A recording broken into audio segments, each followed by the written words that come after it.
Hello students, welcome back to my channel. Have you ever wondered why the price of your favorite products changes over time? Or why some products seem to sell like hot cakes while others just simply collect dust on the shelves? The answer lies in the simple and fascinating concept of elasticity of demand. In this video, we will explore how responsiveness of consumers to changes in price can have a huge impact on the success of any given business and the overall health of the economy.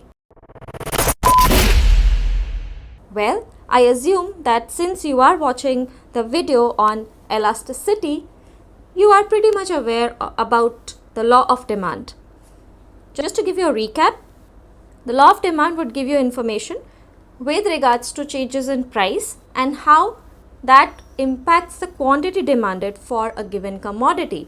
In this particular example, I have quoted that a rise in price is causing the quantity demanded to fall and vice versa. That means the other scenario also holds true, other factors being constant. I didn't write that. So other factors being constant or other factors that affect the demand for a commodity, when they are held constant, an upward revision in price would lead to a reduction in quantity demanded, right? So that's what the law of demand tells us.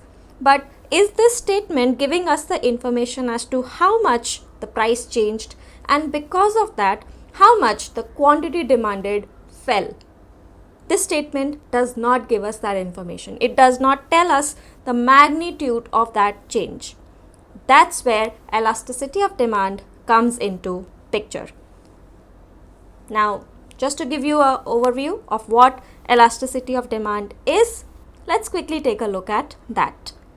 So, when we talk about elasticity of demand, as far as the meaning is concerned, it would refer to the percentage change in quantity demanded or demand for a commodity with respect or with regards to a percentage change in any factors that affect the demand for that commodity.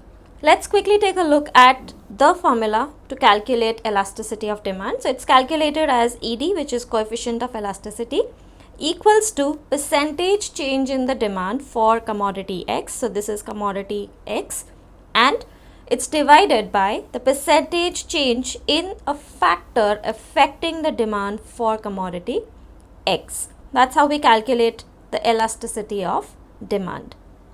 Now, based on the given scenario, we have three major categories in which elasticity of demand could be measured, and those three categories are just listed in front of you. It's in either in terms of prices of the same commodity, income of the consumer, or prices of other related goods. So when we talk about changes in quantity demanded due to changes in price, that concept is called as price elasticity of demand. When we talk about changes in quantity in demanded due to changes in the income of consumer, we call it as income elasticity of demand. And when we talk about changes in the quantity demanded of a given commodity due to rises or a fall in prices of related commodities, we refer to it as cross elasticity of demand. Now, there are 5 degrees of elasticities under price elasticity. There are 3 degrees of elasticities under income elasticity, and there are 3 degrees of elasticities again under cross elasticity. In this particular video, I am introducing the concept of price elasticity of demand. A lot of boards generally have only price elasticity of demand in their curriculum. I would make a separate video which would cover income and cross elasticity of demand. So let's take a look at what price elasticity of demand is. By far, as the definition is concerned, it refers to the degree of responsiveness of demand for a commodity with respect to a change in the price of that commodity. So technically what's happening here is the change in quantity demanded is happening due to the changes in the price of the same commodity. How do we write price elasticity of demand? So it's denoted as PED by many curriculums. it stands for price elasticity of demand, or it would be simply written as ED, which also is equivalent to price elasticity of demand.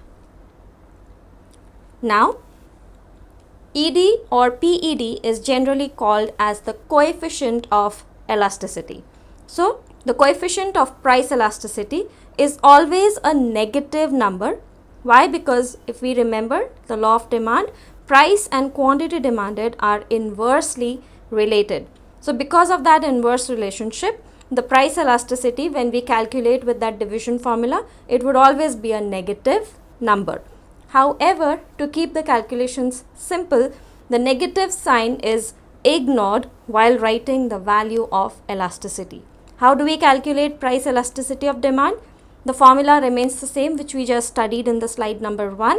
The only difference here is in the denominator. So the numerator remains the same, which is percentage change in quantity demanded for a given commodity over a percentage change in its own price. Let's quickly take a look at what are the various degrees of price elasticity of demand. The diagrams for these price elasticities would be covered in the next video, otherwise this video would become too long and boring to study. Let us quickly take a look at the various degrees or different types of price elasticities of demand. So we have 5 price elasticities of demand. The first one being unitary elastic demand.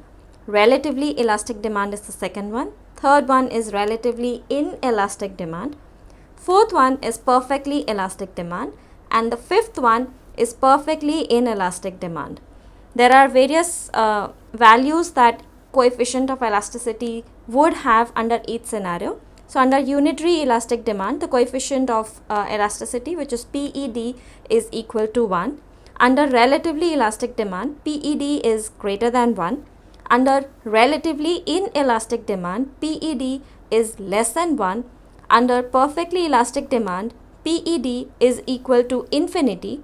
And under perfectly inelastic demand, PED is equal to 0. Now all these 5 different types of elasticities have their own individual diagrams, which I shall cover in the coming up video. So stay tuned for the next video. Until I meet you again, take care. Bye bye.